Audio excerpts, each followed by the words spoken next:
Hey guys, welcome to Nerdarchy, for nerds, by nerds. I'm Ted, hanging out with these guys. Scott Garibay. Nerdarchy Dave. So today we're going to talk about prepping for your tabletop role-playing game. And, you know, we've talked before about a little bit of prep. So now we got Scott to talk about the other side. But before we do that, let's talk about the newsletter real quick. The newsletter is filled with great GM tips, great player tips, great ways to make your game better, and you get more information in the link below. So, you know, we have, as Nerdarchy, have taken on the lazy dungeon master's perspective on how to put together material for a game. Real briefly, I want to talk about me and Ted, how we do it. Absolutely. And then we'll go into how you do it, because it's like polar opposites.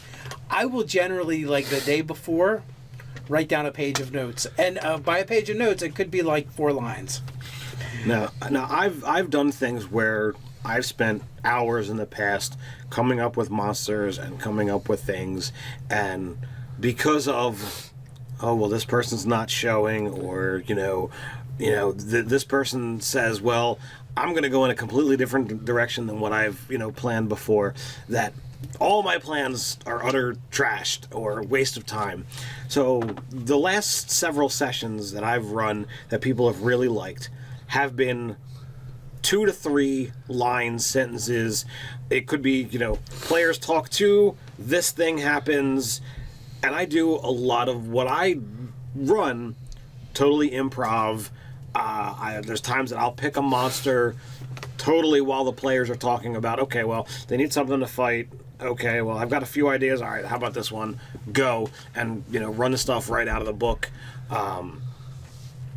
The last 3 to 6 sessions that I've ran, the most work that I did where I prepped a whole thing, the players enjoyed it, but felt the session was lackluster in comparison to my minimalistic prep.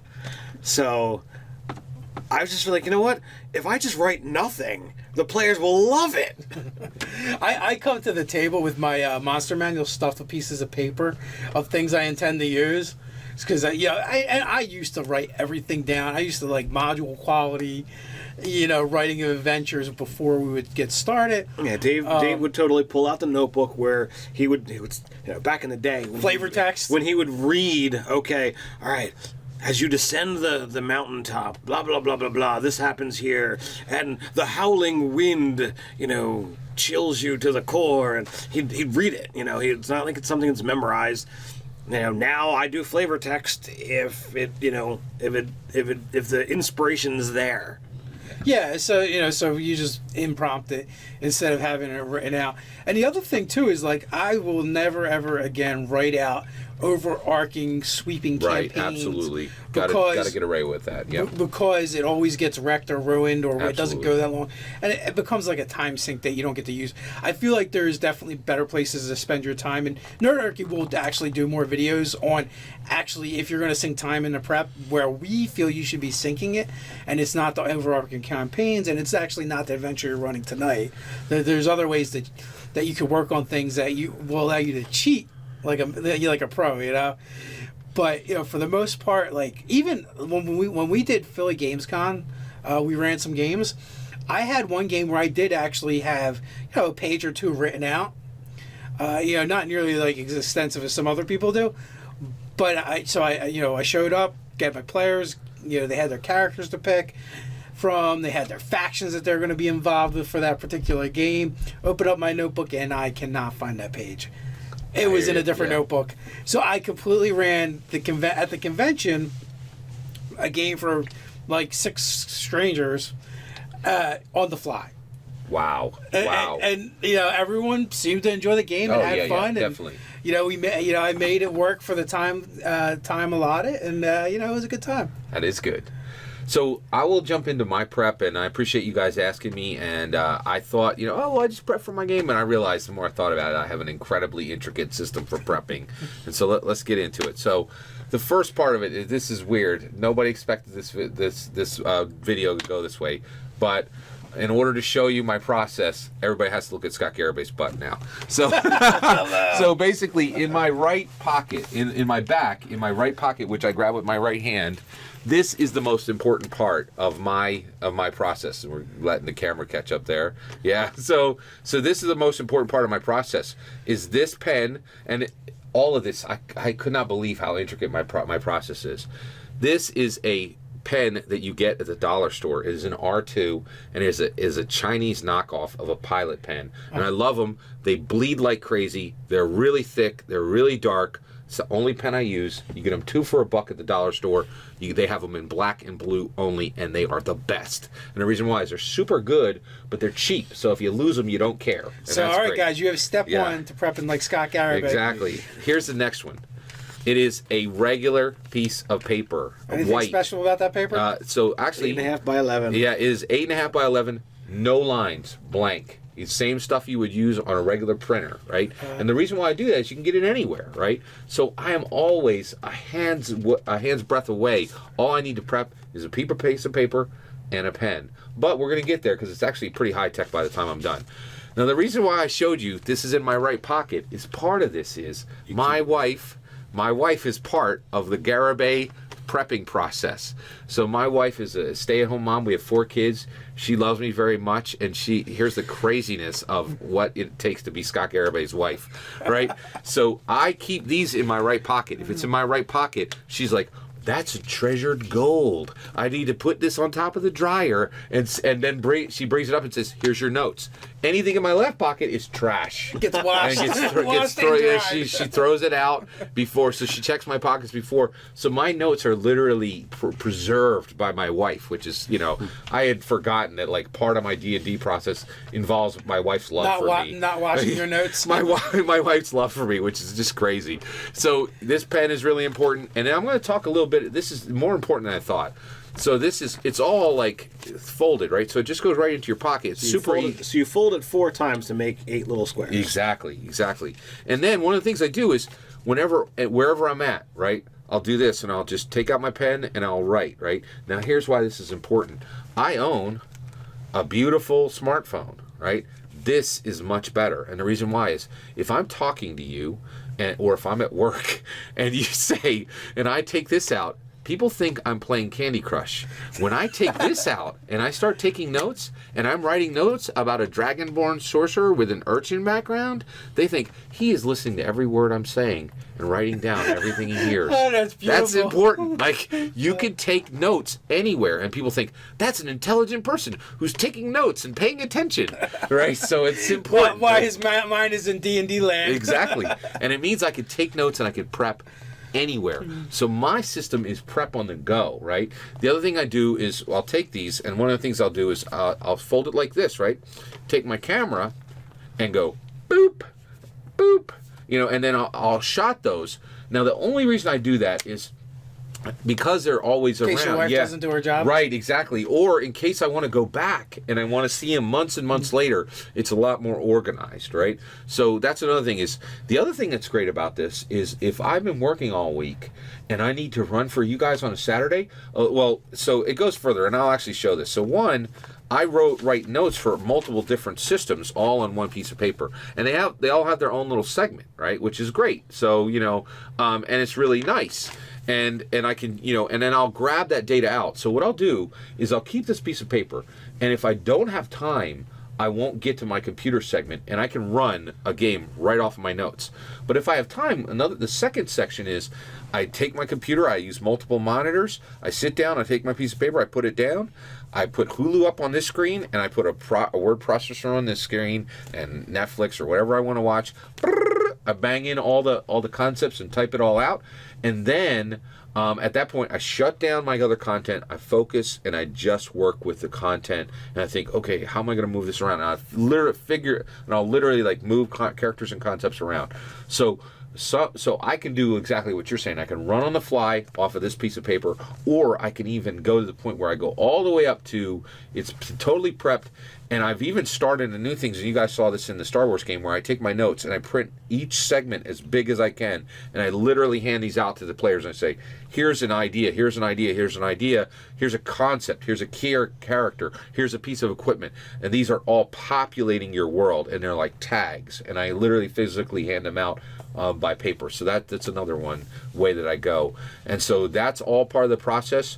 There's another big part of the process. So one of the things I like to do is I have moved away from minis. I love minis, but they're expensive. They're hard they're expensive. They're hard to get a hold of. They're hard to travel, right? So I use these flats. I really like flats and standees. That's actually comes from Paizo Pathfinder. They did a fantastic job with them. I carry an entire backpack where I can literally put, and you guys have seen it, I can put 50 to 75 monsters and characters on the board immediately. You've also seen some of my other things. Anytime I see something small with color differentiators that are about the size of a mini, I'll use them. And I love to do that because I agree with you. Miniatures are great, but if you're going to someone else's place and you're traveling, it's hard to carry all that. And so I use these differentiators to say, these yellow ones, these are all minions. This one red square, that is XYZ. The other thing I've done is I've really gotten away from maps. So maps are a highlight for me, and almost all the time I don't use them at all. And I'm just saying, hey, here's some scrawlings. This is the road, and here's, and this is the area here. And so I don't use maps, and the reason why is the way I write with, by the time I'm done scrawling all week on here, I have no less, when I'm coming to the table, of 2, 3, 4 adventure ideas that I'm putting in front of the players. When a player is in a Scott Garibay game, they feel like, oh, I could do this, I could do this, I could do this. All these adventure ideas for me, I'm going to choose what's going to happen in this game. I'm not running down the path that Garibay chose. And I feel that that's really critical, like that the players feel like this world is expansive. I can go in 3 directions in this game, and 2 that I left behind there's gonna be consequences from those, and my choices matter. I'm not just getting run on a little karty ride, through this. It's a small world, and that's one of the reasons is to me, I set things up and I let the players choose, and my entire prep system is around, I'm going to make it so that this game can go in the direction the players choose. And I really feel that if you're a game master, you've got to start giving as much agency as possible to the players, taking as much right to the story, as much ownership of the story, and giving it away, porting it away to your players. So I feel like when you run, like, and now listening, especially listening to how you do it, it's really interesting. Like, it has a sandbox feel to it, but it really is a railroad with multiple tracks. That's interesting. And you put down so many paths in front of a player where there's so many choices. I feel like you've kind of like 3-card Monty'd them, where they're going to eliminate their own choices just because you've already given them so many choices to think about. Well, I kind of agree with you, but one of the things that's exciting is when I'll put up 3 or 4 ideas, and there's literal like this is a fakie. It's not even really a real choice, and the players are like, we're going to do that. We're going to set up a theater in this town and run a theater troupe for 4 months. You're like, what? Just crazy ideas, and so you end up going down a road. It's rare. And then next thing you're running Phantom of the Opera. Exactly. So there's another part too that is, and I have to say this is like a really weird thing is, it takes a lot of my brain space, right? So when one of the things is I live my regular life, and we run once a month, right? And so 2-3 weeks out of the month, I'm a muggle. I'm thinking about regular things. I'm loving my kids. Well, are you in any other gaming groups? So most of my role playing game has shifted over to you guys. I run one Star Wars game for another group. We've stolen Scott Garibay. Well, believe it or not, yeah. Right now you're in one of my games, and you're running one here. So that, for the most part, that is 2 weeks out of the month. And one of the things that's really been interesting that you guys have kind of taught me, and I'm still in the old days where I got some games where I'm running them, and we're not running a camera. And now I realize if you're rolling dice, you should be rolling a camera. And so I'm trying to build up to where you guys are at, and to tape my own games. I'm not there yet. You guys have a lot of great equipment. You have a lot of great experience, and and so I'm trying to get to where you guys are at. It's kind of interesting, but I really have focused a lot of my DM energy toward DMing for you guys, and it's been a and one of the reasons why it's been a huge return on investment as far as friendship, and I feel like it's pushed me as a GM and all those kind of things. So the prep is really interesting in that. So one of the things I want to get back to is, so two to 3 weeks out of the month, I'm a regular muggle. I have regular things in my head, but for the week before, my mind, I literally say, okay, it's time to shift into DM mode, and my mind is just going over characters and settings and like literally locations. What does this location look like? What do the leaves look like here? What are they going to eat? Well, what are they going to smell? What are they going to feel? Is this female character, is she ugly or is she beautiful? Is this character, is he what he seems to be? And my whole brain space just goes into role-playing game mode, and so I give a portion of my brain to the game for that week. And my family is so loving, they understand that, right? And they know that if I have a 1,000-yard stare, it's because I'm a week from a game. And then one of the other things I think is important is 3 weeks out of the month, I go back. You can't live in this world forever, and so I think it's really important that I do let this go for a certain period of time, and I don't do it constantly. So that's a big part too. So let me ask this question: Do you prep the same way, the same amount of time, regardless of the type of game, say like Star Wars or D&D? It's a good question. Generally, yes. So So what would you say then if you're running a game that week prior? If you had to put a guess on the number of hours devoted to your DM prep, what would you say that would be? Oh, sure. So the way it goes is there's a week of thought time, and that's just literally thinking. That might come, and that you really can't put that into a measurement, but you need to understand that it's going to take some of your brain space, right? So that's important.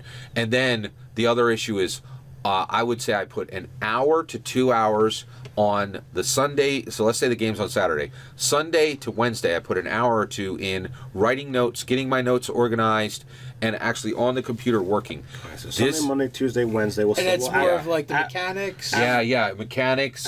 What creatures I'm going to use, what books I'm going to need, what tracks these are going to go down. Right. Then Thursday, Friday, and especially Saturday, there's a 2-hour session on Saturday where I actually get my bag and I say, do I have all the things I need? Do I have the dice I need?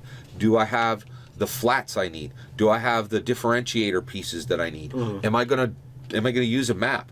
Like, I know, like, maps are a weak point in my game. So one of the things I try to do is, is there anything I saw on the internet that I can use as a cool map to kind of strengthen that part? There is almost, like, no reason to ever draw a map again nowadays. Yeah, exactly. So if we say that hour to 2, Sunday through Wednesday, we average that to an hour and a half, so that's 6 hours. Then you say Thursday and Friday and Saturday are 2 hours? 4 to 6 complete. So 4 to 6 to run a session for you guys, it takes 4 to 6 hours complete. Okay. Yeah. Holy crap!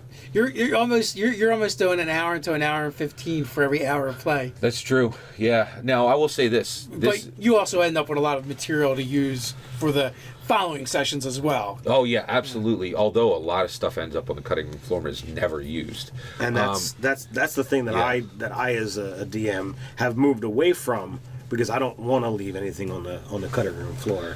I'll put out ideas and things, and there's sometimes something that's an idea gets missed, but I'm confident enough in my DM skills of doing improv. If somebody says, well, I want to go do this other thing that you didn't think of, all right, let's make it happen.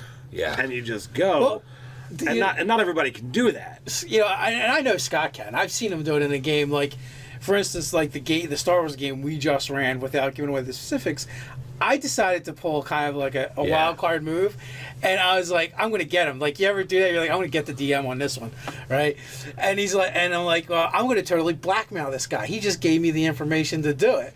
And then Scott just totally flipped it on me. I never saw it coming. No. Yeah, like I expected some things to happen, but they were nowhere near what happened. I thought I was going to get attacked or something and when I talked about that 2 hours of brain thinking, Yeah. Poe Dameron, there was a Poe Dameron was in my head, and I was like, I can trigger this now, and so that thinking is a big part of it. Like, you need to be thinking about the game, and so one, I do not recommend anyone tries to run a game the way I do weekly. You could do it bi-weekly, but if you tried to do it weekly, I feel like you'd be taking too much time from the people who love you and who you love.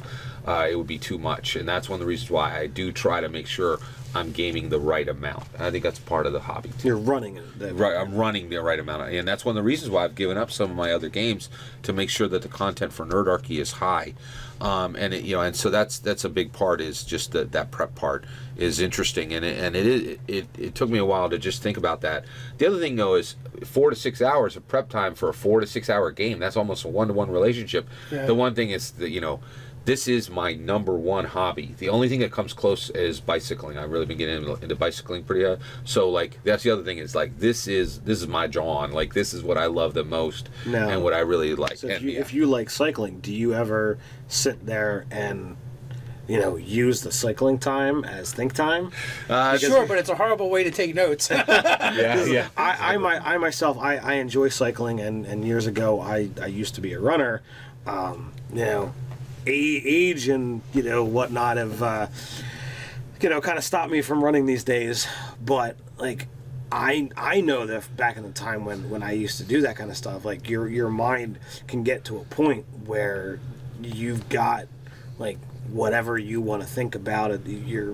I don't know what your brain does when you cycle. Well, it's really interesting. Cycling is intimately related to Dungeons and Dragons. My bicycling hobby is intimately related to Dungeons and Dragons. So I've always been a fan of it, but where it really bounced up is like we've been reading about 5th edition for 2 years, and 2 years ago, actually it was 3.5 years ago, Dungeons & Dragons said the pillars of Dungeons & Dragons are exploration, interaction, and combat. And I realized, well, you can't have combat in your life. You can definitely have interaction. I try to make my interactions as D&D and as cool as possible. And when I'm on my bicycle, I do not think about D&D. What I think about is exploration. I love bicycling because I'm trying to live my life. I can vouch for that on your Facebook page where you're stopping to take pictures of different places you're at. Yeah, and I'm experiencing those places, and I'm literally exploring my own world as an adventurer. And Dungeons and Dragons has inspired me to go out and see the dungeons in my own world and go farther and travel and do the up the hill, down the hill. And so D&D is just, and that's one of the reasons why I'm willing to invest 4 to 6 hours of prep time for a 4-hour game, is because D&D has made me a better person and made me a better husband and a better father and a better worker because I read more.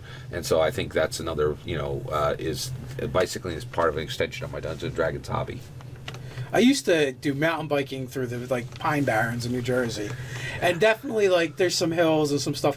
If I focus on too much other than that, I'm pretty sure I would eat a tree. Yeah, I've come close enough to going over the side of a cliff. You're exactly right. Or eating a tree without focusing on something else. So my dungeon is I like riding in the cities, and so I love passing cars, right? And so to me, the buses are a boulet, and and smart cars are goblins, and I love zipping around and doing that, and it really is exploratory, and it really allows me to interact with the world.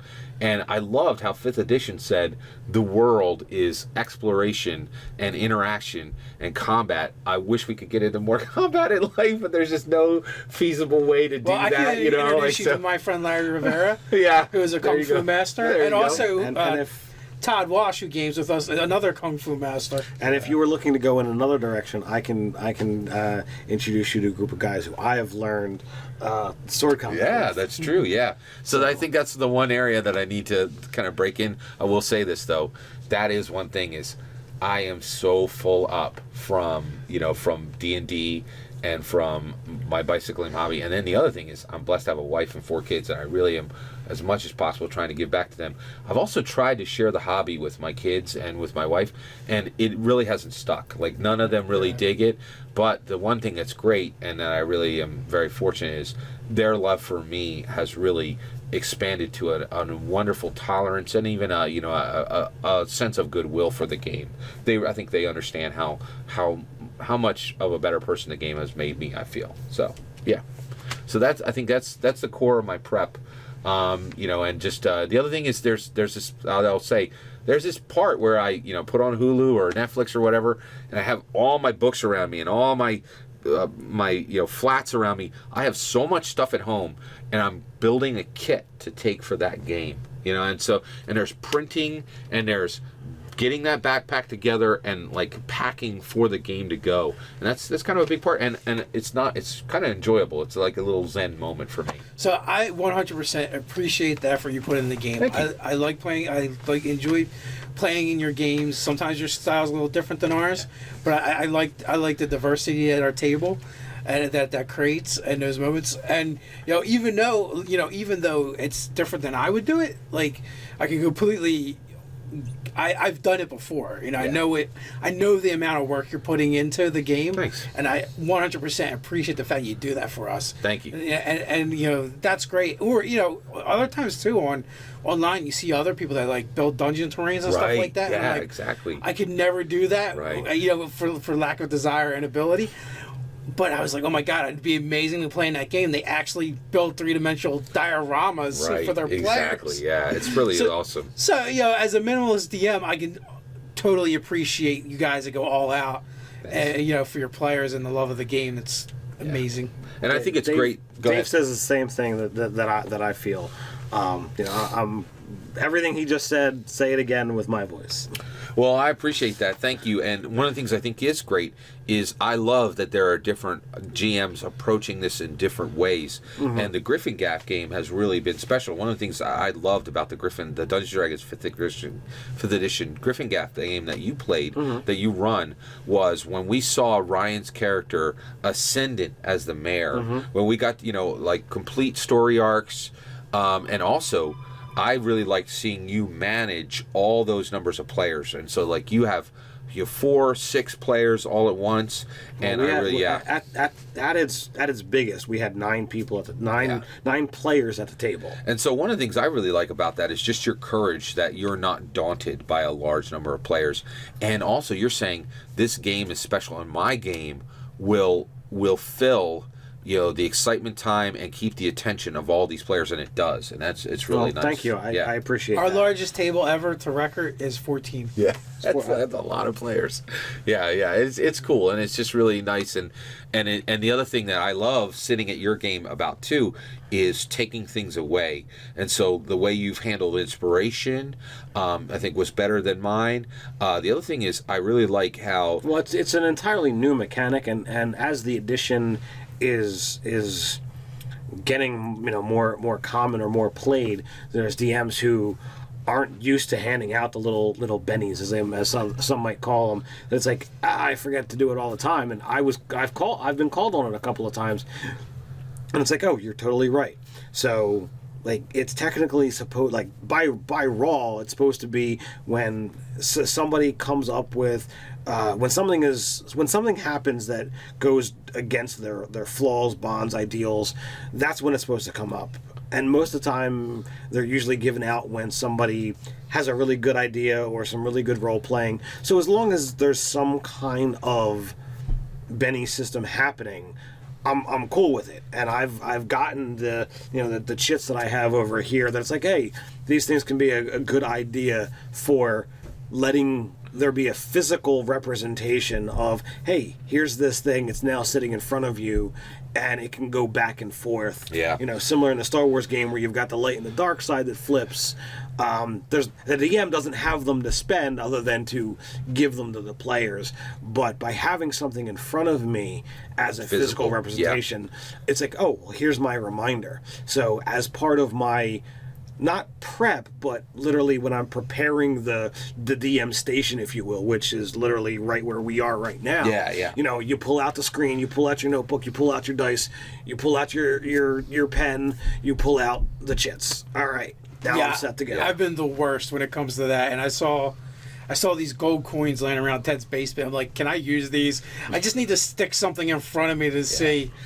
Well, another thing I got from Ted as a GM that I think has greatly increased my game and my enjoyment of the game is, as a game master, is standing up. I don't know why I didn't think of it before. Like all my life I've been GMing sitting down, and I really loved it. Where you didn't think anything of it, you just stood up, right? And it says so much, and there's so much in it. The biggest thing is there's energy behind this game. There's a lot, so like to me, when I don't know if you do this consciously, but you stand up when the music would start in the movie, right? And so and so when you stand up, I hear the music in my head, like of the music coming up, and I know that there's something big coming, and and it draws my attention in, and so I've started using that in my own game. And one of the things too is I'm a really big guy, right? So like I was like, can I stand for an hour and a half? And so one of the things that was great was there's so much energy in the game, there's so much joy of being around the table with my friends that it holds you up, which is really cool. And that is definitely there. I feel like I'm not a big guy, so if I'm sitting in a chair behind a DM screen, I can project my voice. I have no problem with that. But if I'm sitting there, I'm not being seen properly by all the players. I want to be seen, I want to be heard, and I want the emotion that's going on. I've got a little bit of immersive in me. I've done stage performances, so I know what some of that stuff is like. So I want the full impact of what I'm doing to come across. And, if I'm going to thespian it up, exactly. I want to perform. The other side of that coin is if you're sitting down and you're just talking, things are more relaxed, and it's very easy to let your voice get lower, and for there to and the not energy be, to drop. and that's where so you get like, okay, well, I'm tired, and all right, let me have a drink, and the next thing you know, you're really giving a lackluster performance. I think Ted started it at our table, and he started it because he used to get tired. Yeah, and that's what it is. And in order to combat that, he would stand up. I would stand up. It would get the blood flowing, and now I can't just sit and slouch and relax. Yeah. I've got to stand up, and I've got to keep this thing going. And I've always been an energy person. I don't when I'm talking on the phone. I'm pacing. I don't like to just sit still. So if my mouth is going, my feet want to go. So it's like, all right, off I go. And I think what's one of the things that you deliver, and that I was really inspired by in the Griffin Gaff game, is GM as a theater performance, and the GM position as a stage, and so like that, and I think it really brings everybody else out. One of the things I think is Mark. Mark is a great player. I think he's good with the mechanics, better than I am. But like I feel like you often draw the best parts of his play from him, like a magnet, and the other players too. I try to do that. Anytime I've got someone who doesn't seek out the RP, I try to address that. And it might not be every single player, every single session, but I don't even keep notes about it. I just, wherever the inspiration is taking me, that session, it's like, okay, what can I get? What can I draw out of these people? What can I get them to do to interact? Because they might favor more the mechanics. Yeah. But once the conversation starts happening, once they're drawn in, they're enjoying it, they're having fun with it. And for me, it is more RP than G. That's where I go. And I used to be more G than RP. So that's an evolution for me. Well, one thing I think is interesting too is when we talk about your GMing, this is the old G. I did not know that you were the genesis of his game mastering. That you had GM'd before him, and that he kind of learned to go to it absolutely. from you, which I thought was really kind of neat. The roots are there. I've had other game masters. It's not been just Dave and a couple others. There's been a bunch, but the most of my serious gaming has been at the table with Nerdarchy. And Nerdarchy before Nerdarchy. Well, it was a Saturday night game, and we played religiously every Saturday night for decades. Well, I don't think not religiously for 10 years straight, easy. And then after that, it got a little more hit and miss. But we've been gaming together for, going on 20 years. Yeah. The other thing, I'm curious, guys, what you guys think about this, but one of the reasons why I do prep as much as I do, I've heard the Lazy GM. He's a really brilliant guy. I like his content, but I kind of fundamentally disagree with his concept, only from the ideas. I feel like there's a lot of GMs who are like, these guys are blessed to hear my story. And I am exactly the opposite. I'm like, these people, like, there are a million things they can do right now. They can, there's so much great content out on, in movies and television. There's so many great novels out there. There's so many great video games. When these guys sit down at my table, they are honoring me, and I need to bring the best I can for them. Well, here's the thing. I don't know if you've read The Lazy Dungeon Master or not. It's a decent read. It's a good book. It's short. He's not saying to prep less. He's saying don't spend your time on these things because these things are different. Yeah, these are the time wasters. Here's how you get the most bang for your buck. You're making maps. Point. Yeah, I can go online and find a dozen maps for the same thing I'm looking for. Or you're building encounters. Guess what? That encounter has been built umpteen times over. You can just borrow the encounter and insert it to your game. Here's the things that your players will remember. These are the things you should spend your time on.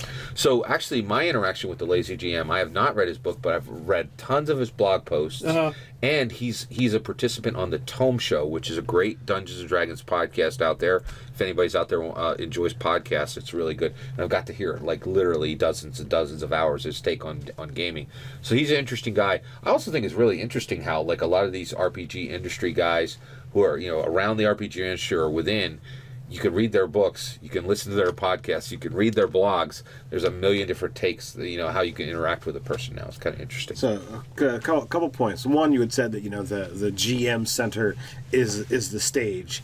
And I feel that the GM is only part of it. The entire table is the stage, and everyone at that table is there to perform in whatever amount they feel comfortable with. Right. You've got the people who are like, okay, well, I'm going to be the one or two liner because I don't do a lot of RPing, right? I'm more interested in the combat of the game, and if that's your thing, that's fine.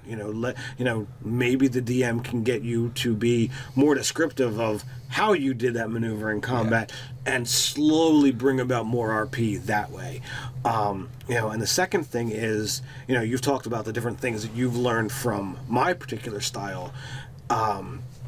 We invited you to my game, a while back, and you've been in the game, and then at some point in time you said, hey, why don't you come, join at the shop. That's true. I learned from that we had several sessions that there was all this talking going on. We literally had like 2 hours of conversation, and then we finished off with a round and a half or 2 rounds of combat. And everybody at the table was like, oh, this was a lot of fun tonight. I had a blast. And I look at it, it's like, we're locked into 4 hours or under 4 hours. And I'm like, I was amazed at how much fun everyone had. And there was next to no mechanics actually going on. So I started using some of that in my game to say, okay, well, what is my table going to have an experience with that one? And even the last session, I did it completely different. There wasn't dice rolling. There was no dice rolling. There was no mechanics because I was trying something new. Yeah. And it's not going to work as an all the time thing, but every once in a while having something that's so different, I thought it was really cool. I think you guys had a lot of fun with it as well.